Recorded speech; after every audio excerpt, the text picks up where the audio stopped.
Bonjour à tous et bonjour à toutes. Alors pourquoi les schémas et les stratégies que nous avions mis en place quand nous étions enfants ne fonctionnent plus une fois adultes? Alors je vais vous parler d'abord des schémas. Sur ma page, vous savez que normalement je vous ai déjà présenté pas mal de schémas. Je suis spécialisée en TCC et en thérapie des schémas, donc forcément je m'intéresse beaucoup aux schémas de l'enfance, qu'on appelle les schémas précoces inadaptés de l'enfance.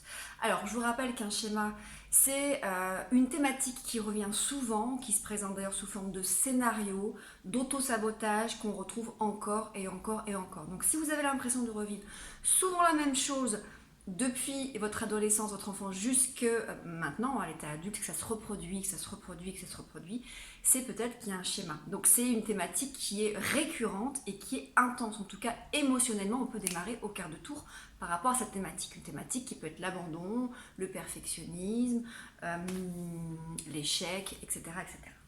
Alors, un schéma, c'est quoi? Globalement, c'est un ensemble d'éléments qui ont été formés, constitués dans l'enfance et qui a constitué une stratégie d'adaptation pour l'enfant par rapport à des besoins qui n'ont pas été nourris. Les besoins doivent être nourris par les parents qui malheureusement parfois sont défaillants, ne vont pas nourrir ces besoins. Donc qu'est-ce qu'on retrouve dans un schéma? On retrouve d'abord des émotions, des sensations corporelles. Pourquoi? Parce que parfois les schémas se sont formés avant l'âge de 3 ans. C'est le cas souvent dans l'abandon, dans les violences. L'enfant ne parlait pas encore. Donc forcément là c'est difficile de faire de la thérapie cognitive puisque l'enfant n'avait pas encore fait l'acquisition du langage. On va beaucoup être là sur les émotions, les sensations corporelles. Voilà pourquoi on travaille beaucoup en reparentage avec sous format hypnotique, sous forme hypnotique, pour aller travailler sur les émotions, reconnecter aux émotions, essayer de verbaliser les émotions, de les reconnaître, reconnecter aux émotions et de retravailler en reparentage. Mais effectivement, dans ce cas-là, il n'y a pas de pensée. Après, effectivement, il y a les pensées qui arrivent derrière et dans le schéma, on va retrouver les pensées, des croyances, des souvenirs, des émotions, des sensations corporelles.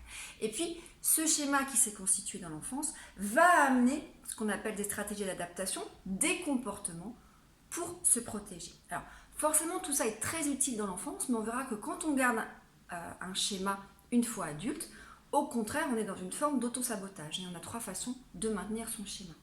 Alors, il y a 18 schémas. Chaque schéma correspond à un domaine bien particulier par rapport à des besoins qui n'ont pas été nourris. Donc, il y a d'abord les besoins de stabilité, de sécurité, d'amour, d'affection, d'empathie. Là, on va retrouver les schémas abandon, abus, méfiance, manque affectif, isolement, imperfection. On va retrouver tout ce qui est besoin d'autonomie, de valorisation des compétences, qui vont développer les schémas de dépendance, de vulnérabilité, d'échec, j'en ai encore, à fusionnement aussi, bien évidemment. Après, on va avoir tout ce qui est repères et limites. C'est important de mettre des repères et des limites à l'enfant, sinon il ne pourra pas, il va être un enfant roi avec des droits exagérés, le schéma droit exagéré, et puis le schéma manque de contrôle. On n'aura pas appris à l'enfant à se contrôler, à avoir de la frustration, il n'apprendra pas à le faire. On va retrouver aussi tout ce qui est lié à l'expression des besoins. Là, on va retrouver les schémas assujettissement, abnégation, reconnaissance, recherche de reconnaissance, d'approbation, quand en fait l'enfant n'a pas pu exprimer ses besoins, on ne l'a pas écouté, on n'a pas été à l'écoute de ses besoins. Et puis tout ce qui est lié au jeu, la spontanéité, là on va retrouver le schéma idéo-exigeant et la punition. Donc quand l'enfant, moi j'ai par exemple le schéma idéo-exigeant, c'est mon premier schéma avec un deuxième qui est un autre, ou c'est l'inverse, premier et deuxième, bon peu importe, c'est effectivement, on est très axé sur le travail, il faut d'abord travailler avant de jouer, alors qu'un enfant a besoin de se détendre, de jouer, d'accord? Donc c'est la valorisation de l'effort, de l'élitisme, le fait d'être travaillé, d'être la meilleure. Alors, tous ces schémas constituent effectivement une façon de penser, une façon de faire, et ça peut créer de l'autosabotage. Pourquoi ça ne fonctionne pas une fois adulte? Je vais vous donner 2 exemples. Un exemple sur le schéma abus, un exemple sur le schéma abandon. Un enfant qui aurait un schéma abus, donc l'abus est lié souvent à la violence, à la maltraitance, qu'elle soit sexuelle, physique, psychologique ou verbale. Donc un enfant qui aurait vécu une forme de maltraitance, d'accord, va développer une stratégie d'adaptation qui va être l'évitement. Donc il va dire je vais éviter pour ne pas être confronté à ce schéma. Et donc en termes de comportement, il va faire quoi? Il va se cacher, il va essayer de fuir l'adulte. C'est une stratégie qui va fonctionner quand on est enfant pour éviter justement d'être confronté à ce schéma et donc la maltraitance. Maintenant, projetons ça sur l'état adulte. je suis adulte, je rentre en relation amoureuse, et là, j'ai mon schéma qui me dit attention, l'autre potentiellement va te maltraiter, va t'humilier, va te... Voilà. En tout cas, les croyances et les pensées liées au schéma vont arriver. Je vais mettre en place ma stratégie d'adaptation. Et en termes de comportement, je ne vais pas m'engager dans les relations, je vais fuir les relations. Et là, on est sur un comportement qui est dysfonctionnel. Donc le comportement, le schéma, la stratégie d'adaptation était fonctionnel dans l'enfance pour se protéger. Il est dysfonctionnel une fois à l'état adulte. Autre exemple avec le schéma abandon. Je suis petit enfant. Maman n'est jamais là, elle était en dépression, elle travaillait beaucoup, c'est papy, mamie qui me gardaient, c'était mes tantes, mes oncles qui me parlaient.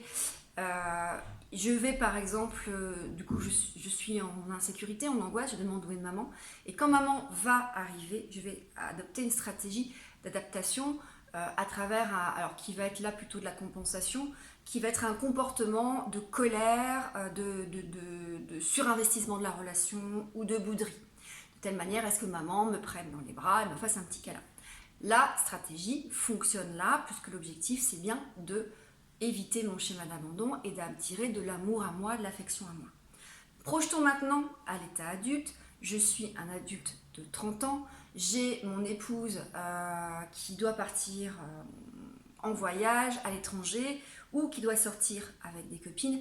Ça va activer mon schéma d'abandon. Je vais faire là forcément peut-être une insécurité, donc sous forme d'angoisse au niveau émotionnel. Je vais mettre en place ma stratégie d'adaptation, peut-être de compensation, et quand elle va revenir, je vais lui faire une grosse crise de colère, je vais l'envahir, je vais l'étouffer ou je vais bouder, et là le comportement est dysfonctionnel.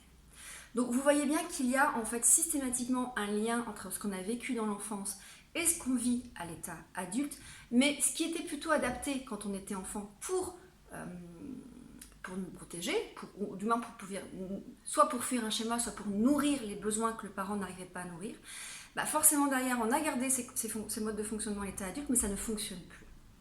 D'abord ça ne fonctionne plus parce qu'une fois à l'état adulte, on doit aussi avoir appris à nourrir nous-mêmes nos propres besoins.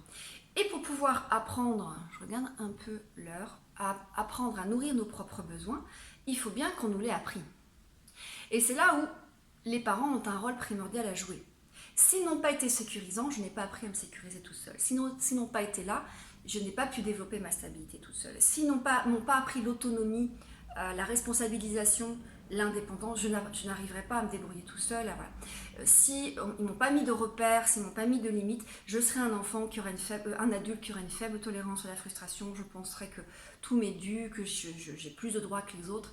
Voilà. Donc forcément, si les parents n'ont pas nourri ses besoins, l'enfant n'a pas appris à développer lui-même ses besoins. Et c'est bien là-dessus aussi qu'on va travailler en thérapie. Donc en thérapie des schémas, on apprend d'abord à identifier le schéma. Déjà, ça peut prendre effectivement un peu de temps. Alors, parfois déjà, à la première séance, j'arrive déjà, quand on raconte l'histoire, à avoir en tout cas une sensibilité sur ce que pourrait être le schéma.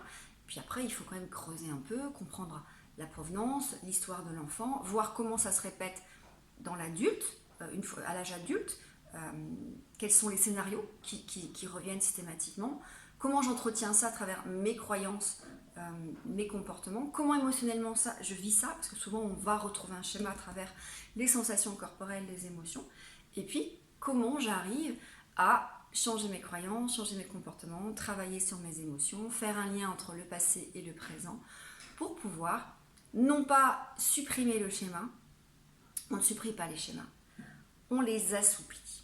Mais effectivement, les schémas, ils sont là depuis l'enfance, ou alors il va falloir vraiment déconditionner et reconditionner, déconditionner et reconditionner.